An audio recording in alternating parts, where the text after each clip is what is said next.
This time on Low Boost, we get a budget catch can installed on our C5 Corvette track car.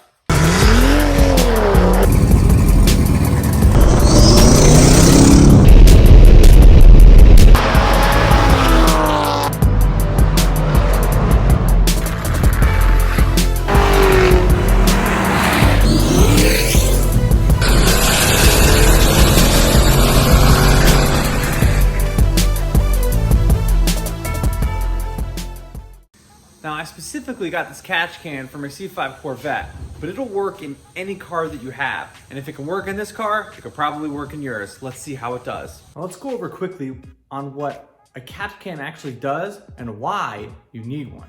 Now, obviously, when your piston is actually compressed in the cylinder, that's causing pressure.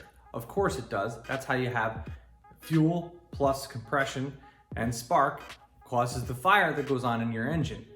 But depending on what type of application you have, either turbocharged or if your car is older and has higher miles on it, the rings that surround your cylinders sometimes do pass through some of that pressure. And even though your pistons are going up and down, the crankcase, where your crank is and where all your oil is getting circulated through, does develop pressure. And if that doesn't get relieved, the car really doesn't run right. And you could also have leaks through your oil pan, gasket, your front main seal, your rear main seal, your valve covers. It could leak from everywhere. So if you want to relieve that pressure. So what they do from the factory is they actually have a vacuum line tied into your intake that will actually pull some of that air out. And what it normally does is it recycles back in to your intake manifold. So you are actually getting oily air into your intake. We want clean air going in there. So what a catch can does is it creates a pathway for that air to go in and to catch those oil particles in the air in the bottom of a can and still allow that pressure to go into the intake and cycle through, so you're still pulling those gases out. Do we really need to get a really expensive catch can when we can potentially get one from eBay or Amazon that will do just the same thing? So this is the driver's side of the Corvette. And every car has a different way where it goes, but you see here, this is one port there where it is pulling some of the gases from the top of the valve cover, and it spiders out through and actually comes around right to here, and then normally goes into the intake manifold where we have some other vacuum lines that go in. So as the car is actually sucking in air, as it normally does with an intake, it's also pulling vacuum from some vacuum ports on the intake manifold, which, run some things in your car. One of them being your PCV system. So this catch can I got on Amazon. I'll put a link in the description below. It was like 35 bucks. It wasn't expensive at all. Now, as opposed to getting like the Elite Engineering one, which has all the cool stuff on it that's perfectly bolt on, this does require a little bit of fabrication, but not a lot, and I'll show you guys an easy way to do it. I use the same catch can on my E36 Turbo LS swap, and it's gonna work pretty good on the Corvette as well. So this unit is pretty simple, straightforward. Opens up, you drain it, dipstick. This has a baffle in it. So some of them you get that are really cheap don't have a baffle. So this does have a baffle, so it will help collect the oil particles a little bit better than normal. I will admit this is it's not as good or as sturdy or it does as good of a job of collecting all of the oil particles out of your air system going into the intake as an Elite Engineering one, but this is also a fraction of the price, and you can choose between having this capped off or having a breather on the top. If you guys are into car stuff, make sure you hit that subscribe button.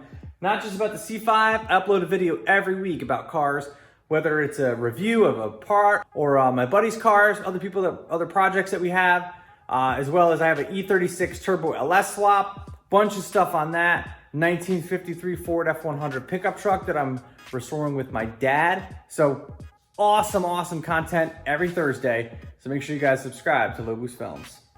And instead of using the hoses that they gave me, went to AutoZone, got some Ben's cheap hose line to run it around through. So let's see how we want to mount it.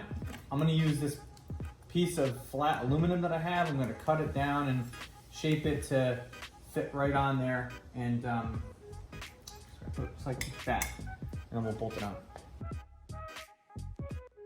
Every fitting and plug also comes with O-rings to give you a decent seal. So once I tighten this down, put this on.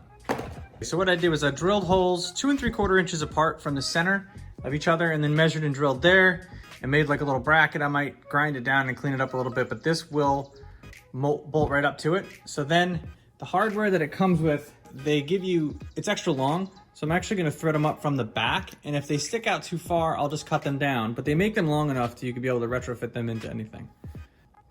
Just like this. So then they won't come out, but then these are in.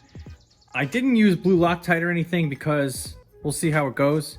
I don't wanna have problems taking it off if I have to on the fly, but then now that fits in there just like that, and now I have my own bracket. You can get these brackets from Elite Engineering. They're like 15, 20 bucks.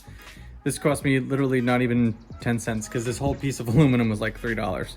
So it came off of like a big other giant piece of aluminum. That bracket is on. I guess I don't have to cut those down, but I may, just to make it nice and pretty looking. Now that it is on, I mounted it lower than this because I was a little bit worried about this hitting it when it shuts. But actually that lands right about here, so we're okay. But I mounted it like there, still kind of loose. Now I'm gonna connect the hoses. So this one comes off, and that one is supposed to go into the inlet, which is over here. So I have some pieces, I might just run it around here. I wanna keep it away from the belt, obviously. And then coming back, I may do a loop around back behind this thing, straight shot back into the intake manifold, just to kind of keep it clean-ish. So, just using a hose clamp on this to make sure that that's nice and tight to it. It felt a little bit loose with the hose clamp, it stays on good. I just got, hose barb ends, plastic ones, and I'm not gonna go crazy, to this here, bring it over, and into the inlet side, and then pass this through the catch can, and then out around here, and then just stuck it straight into where the old vacuum is.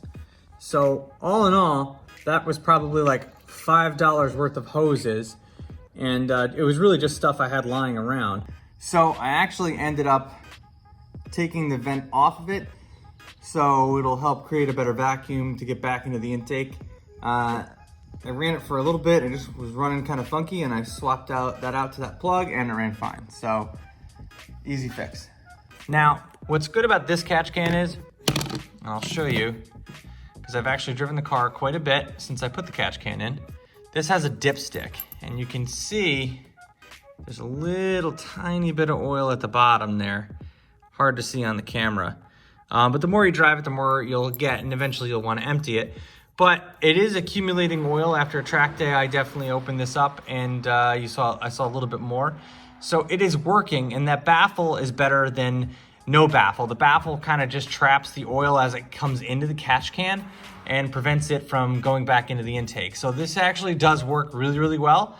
And I have had no problems with it with 2 track days so far. So, and I drive it pretty hard there. And whether you're driving on the street or in the track, this catch can definitely works really well.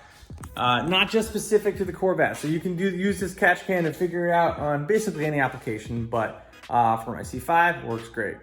As always, thank you guys very much for watching, and I'll catch you in the next one.